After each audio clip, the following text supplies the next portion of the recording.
Income tax return file करना जितना जरूरी और इम्पॉर्टेंट है, उतना ही जरूरी है कि आप सही आईटीआर फॉर्म अपने लिए चूज करें। जैसा कि आप सभी जानते होंगे कि आईटीआर 1 से लेकर आईटीआर 7 यानी कि कुल 7 आईटीआर फॉर्म्स होते हैं। तो आज के इस वीडियो में मैं आपको बहुत ही सिंपल तरीके से बताने वाला हूं कि इन 7 फॉर्म्स में से आपके लिए कौन सा आईटीआर फॉर्म एप्लीकेबल है। क्योंकि अगर आप गलत आईटीआर फॉर्म फिल कर देते हैं तो इन फ्यूचर आपको काफ़ी सारे प्रैक्टिकल प्रॉब्लम्स को फेस करना पड़ सकता है। तो आप इस वीडियो को लास्ट तक जरूर देखें और मैंने पूरी कोशिश की है कि बस एक इस वीडियो को देखने के बाद आप खुद से अपने लिए सही आईटीआर फॉर्म चूज करना सीख जाएंगे। तो अगर आपको आज का टॉपिक पसंद आया तो वीडियो को लाइक जरूर करें, चैनल पर नए हैं तो चैनल को सब्सक्राइब कर ले और बेल आइकन को भी दबा दें, क्योंकि मैं ऐसे ही इन्फॉर्मेटिव वीडियोस आपके लिए लेकर आता रहता हूं। So hi friends, this is Om Singh and you are watching your own channel Aagaz talk.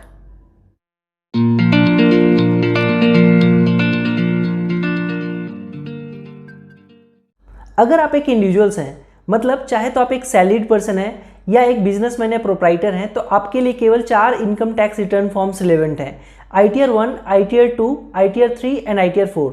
तो आपको केवल इन्हीं 4 फॉर्म्स में से अपने लिए एक फॉर्म को चुनना है जो आपके लिए सही है, जिसमें से ITR 1 and ITR 2 salaried person के लिए एप्लीकेबल है and ITR 3 and ITR 4 businessman या प्रोप्राइटर के लिए एप्लीकेबल है। तो सबसे पहले समझते हैं कि अगर आप एक सैलरीड पर्सन है, मतलब किसी कंपनी में या किसी एम्प्लॉयर के लिए जॉब करते हैं, तो आपको सिर्फ आईटीआर 1 एंड आईटीआर 2 इन्हीं दोनों फॉर्म्स में से किसी एक फॉर्म को चूज करना है जो आपके लिए एप्लीकेबल है।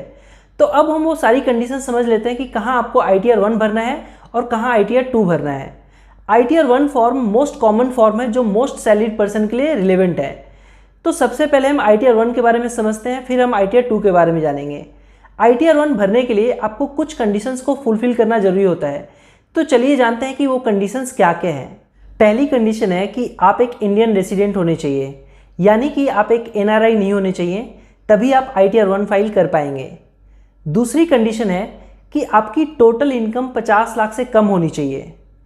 तीसरी कंडीशन है कि आपकी सोर्स ऑफ इनकम केवल इन्हीं 3 सोर्सेज से होनी चाहिए, जिसमें पहला है इनकम फ्रॉम सैलरी, क्योंकि यहाँ हम सैलरीड पर्सन की बात कर रहे हैं तो ऑब्वियसली इनकम फ्रॉम सैलरीड तो होगा ही। दूसरा है income from one house property, लेकिन यहाँ आपको ध्यान देना है कि अगर आपकी एक हाउस प्रॉपर्टी है तब तो आप आईटीआर 1 फाइल कर पाएंगे, लेकिन अगर आपके पास एक से ज़्यादा हाउस प्रॉपर्टी है तब आप आईटीआर 1 फाइल नहीं कर पाएंगे। तीसरा है income from other sources. Other sources का मतलब यहाँ इंटरेस्ट इनकम से है। जैसे अगर आपकी कोई एफडी है तो एफडी पर मिलने वाला इंटरेस्ट और सेविंग बैंक अकाउंट पर मिलने वाला इंटरेस्ट आपके इनकम फ्रॉम अदर सोर्सेज में आएगा। लेकिन इसमें कैजुअल इनकम शामिल नहीं होते हैं। कैजुअल इनकम जैसे lottery, legal gambling, horse races से होने वाली इनकम इसमें शामिल नहीं होती है। चौथी कंडीशन है कि अगर आपकी कोई एग्रीकल्चर इनकम है तो वो 5,000 से ज़्यादा नहीं होनी चाहिए। अगर आपकी एग्रीकल्चर इनकम 5,000 से ज़्यादा है तब भी आप आईटीआर 1 फाइल करने के लिए एप्लीकेबल नहीं होंगे। नेक्स्ट कंडीशन है कि अगर आपकी कोई फॉरेन में एसेट्स या इनकम है तब भी आप आईटीआर 1 फाइल नहीं कर पाएंगे। आपका फॉरेन में कोई एसेट्स या इनकम नहीं होना चाहिए, जैसे वहाँ कोई मकान या ज़मीन नहीं होनी चाहिए, तभी आप आईटीआर 1 फाइल कर पाएंगे। आखिरी कंडीशन है कि आप किसी कंपनी में डायरेक्टर नहीं होने चाहिए। अगर आप किसी कंपनी में डायरेक्टर हैं तब आप आईटीआर 1 फाइल करने के लिए एप्लीकेबल नहीं होंगे। और साथ ही अगर आप किसी कंपनी के अनलिस्टेड इक्विटी शेयर होल्ड करते हैं तब भी आप आईटीआर 1 फाइल करने के लिए एप्लीकेबल नहीं होंगे। तो बताए गए सारे कंडीशंस को अगर आप फुलफिल करते हैं तो आप आईटीआर 1 फाइल कर पाएंगे। Maximum salaried person in conditions को फुलफिल कर पाते हैं, इसलिए ज़्यादातर सैलरीड पर्सन के लिए आईटीआर 1 एप्लीकेबल होता है। तो अगर आप भी एक सैलरीड पर्सन है तो अब आप रिलेट कर पा रहे होंगे इन कंडीशंस को देखकर कि आप आईटीआर 1 भर सकते हैं या नहीं। अब बात करते हैं कि कौन कौन से सैलरीड पर्सन हैं जो आईटीआर 2 फाइल कर सकते हैं। आइए जानते हैं। तो कोई भी सैलरीड पर्सन जो आईटीआर 1 के लिए एलिजिबल नहीं होता है वो आईटीआर 2 फाइल कर सकता है। आइए जानते हैं कि कौन कौन से पर्सन हैं जो आईटीआर 2 फाइल कर सकते हैं। पहला, अगर आप एक एनआरआई हैं और आप एक सैलरीड पर्सन हैं तो भी आपको आईटीआर 2 फाइल करना होगा। दूसरा, अगर आपकी टोटल इनकम 50 लाख से ज़्यादा है तब भी आप आईटीआर 2 फाइल करेंगे। तीसरा, अगर आपकी कोई इनकम कैपिटल गेन से होती है तब भी आपको आईटीआर 2 फाइल करना होगा। कैपिटल गेन का मतलब है कि अगर आप शेयर मार्केट में ट्रेडिंग करते हैं और शेयर या म्यूचुअल फंड की यूनिट बेचकर आपको कोई प्रॉफिट हुआ है तो आपको आईटीआर 2 फाइल करना होगा। नेक्स्ट, कि अगर आपकी एक से ज़्यादा हाउस प्रॉपर्टी है तब भी आपको आईटीआर 2 फाइल करना पड़ेगा।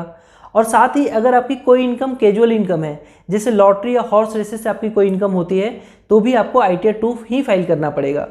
नेक्स्ट कंडीशन है कि अगर आपकी एग्रीकल्चर इनकम है और वो 5,000 से ज़्यादा है, तब भी आपको ITR 2 फाइल करना पड़ेगा। नेक्स्ट पॉइंट है कि अगर आप किसी कंपनी के डायरेक्टर हैं, तो भी आपको ITR 2 फाइल करना पड़ेगा। और साथ ही अगर आप किसी कंपनी के अनलिस्टेड इक्विटी शेयर होल्ड करते हैं, तो भी आपके लिए ITR 2 फाइल करना अनिवार्य है। नेक्स्ट और आखिरी पॉइंट है कि अगर आपकी फॉरेन में कोई इनकम में एसेट्स है, जैसे मकान या ज़मीन है, तो भी आपको ITR 2 फाइल करना होगा। तो आई बिलीव कि इन कंडीशंस को देखकर अब आप समझ पाए होंगे कि अगर आप एक सैलरीड पर्सन हैं, तो आपके लिए ITR 1 और ITR 2 फॉर्म में से कौन सा फॉर्म आपके लिए एप्लीकेबल है। अब बात करते हैं बिजनेसमैन या प्रोप्राइटर के लिए कि उन्हें अपने लिए सही ITR फॉर्म कैसे चूज़ करना है। अगर आप एक बिजनेसमैन या प्रोप्राइटर हैं, तो आपको सिर्फ ITR 3 एंड ITR 4 इन्हीं दोनों फॉर्म्स में से किसी एक ITR फॉर्म को चूज़ करना है। तो सबसे पहले हम ITR 4 के बारे में जानते हैं, फिर हम ITR 3 के बारे में डिस्कस करेंगे। तो ITR 4 की कंडीशंस भी ITR 1 की तरह ज़्यादातर सेम है। तो एक एक करके सभी कंडीशंस को समझते हैं। पहली कंडीशन है कि आपकी टोटल इनकम 50 लाख से कम होनी चाहिए, तभी आप ITR 4 फाइल कर पाएंगे। दूसरी कंडीशन है कि आपकी सोर्स ऑफ इनकम केवल इन्हीं 4 जगहों से ही होनी चाहिए, जिसमें पहला है इनकम फ्रॉम बिजनेस और प्रोफेशन, दूसरा है इनकम फ्रॉम सैलरी। अब बहुत सारे लोग कंफ्यूज हो जाएंगे कि हम बिजनेस की बात कर रहे हैं तो इनकम फ्रॉम सैलरी कहाँ से आता है। तो यहाँ पर इनकम फ्रॉम सैलरी का मतलब है कि अगर आप बिजनेस करते हैं और उसके साथ साथ कोई पार्ट टाइम जॉब भी कर रहे हैं, तो वहाँ से मिलने वाला सैलरी आपका इनकम फ्रॉम सैलरी होगा। नेक्स्ट है income from one house property, लेकिन यहाँ आपको ध्यान देना है कि अगर आपकी एक से ज़्यादा हाउस प्रॉपर्टी है, तो आप ITR 4 फाइल नहीं कर पाएंगे। चौथा है income from other sources. Income from other sources का मतलब इंटरेस्ट इनकम से है, जैसे कि FD या सेविंग बैंक अकाउंट पर मिलने वाला इंटरेस्ट, जैसा कि हमने ITR 1 में भी देखा था। लेकिन यहाँ भी आपको ध्यान देना है कि कैजुअल इनकम्स इसमें शामिल नहीं होते हैं, जैसे लॉटरी, लीगल गैम्बलिंग या हॉर्स रेसेस से होने वाली इनकम इसमें शामिल नहीं होती है। नेक्स्ट कंडीशन है कि अगर आपकी कोई एग्रीकल्चर इनकम है, तो वो 5,000 से कम होनी चाहिए। चौथी कंडीशन है कि आपकी फॉरेन में कोई इनकम में एसेट्स नहीं होनी चाहिए। पांचवी कंडीशन है कि आप किसी कंपनी में डायरेक्टर नहीं होने चाहिए और ना ही किसी कंपनी के अनलिस्टेड इक्विटी शेयर होल्डर होने चाहिए। अगली कंडीशन है कि आपके बिजनेस का टर्नओवर 2 करोड़ तक होना चाहिए, उससे ज़्यादा नहीं होना चाहिए। टर्नओवर का मतलब है कि जो बिजनेस की सेल है वो 2 करोड़ तक होनी चाहिए। ऐसी इनकम प्रिजम्पटिव टैक्सेशन में आता है। प्रिजम्पटिव टैक्सेशन जहां आप अपनी इनकम का एस्टीमेट लगाते हैं, अपनी इनकम का एजम्पशंस के बेस पर टैक्स पे करते हैं। और प्रिजम्पटिव टैक्सेशन केवल स्मॉल बिजनेस के लिए होता है जिनका टर्नओवर 2 करोड़ तक होता है। Presumptive taxation under section 44 AD, 44 ADA और 44 AE में एप्लीकेबल होता है। 44 AD स्मॉल बिजनेसमैन के लिए होता है, 44 ADA प्रोफेशनल्स के लिए होते हैं, जैसे CA, एडवोकेट्स, डॉक्टर्स, ये सभी 44 ADA में आते हैं। 44 AE केवल ट्रांसपोर्टर्स के लिए होते हैं और उनकी एनुअल इनकम उनके नंबर ऑफ ट्रक्स के बेसिस पर होता है। तो अगर आप इन कंडीशंस को फुलफिल करते हैं, तो आप ITR 4 फाइल करेंगे। और जो भी बिजनेसमैन ITR 4 फाइल करने के लिए एलिजिबल नहीं है, वो ITR 3 फाइल करेंगे। तो एक बार समझते हैं कि कौन कौन से बिजनेसमैन ITR 3 फाइल कर सकते हैं। तो अगर आपकी टोटल इनकम 50 लाख से ज़्यादा है या आपकी एक से ज़्यादा हाउस प्रॉपर्टी है, तो आपको ITR 3 फाइल करना पड़ेगा। अगर आपकी कोई कैजुअल इनकम है, जैसे लॉटरी या हॉर्स रेसेस से इनकम है, तो भी आपको ITR 3 फाइल करना पड़ेगा। अगर आपकी फॉरेन में कोई इनकम में एसेट्स है या आपकी एग्रीकल्चर इनकम 5,000 से ज़्यादा है, तो भी आपको ITR 3 फाइल करना पड़ेगा। अगर आपके बिजनेस का टर्नओवर 2 करोड़ से ज़्यादा है, तो भी आपको ITR 3 फाइल करना पड़ेगा।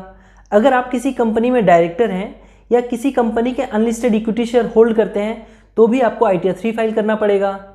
अगर आप एक LIC एजेंट हैं या आपकी कमीशन या ब्रोकरेज इनकम है, तो भी आपको ITR 3 फाइल करना मैंडेटरी है।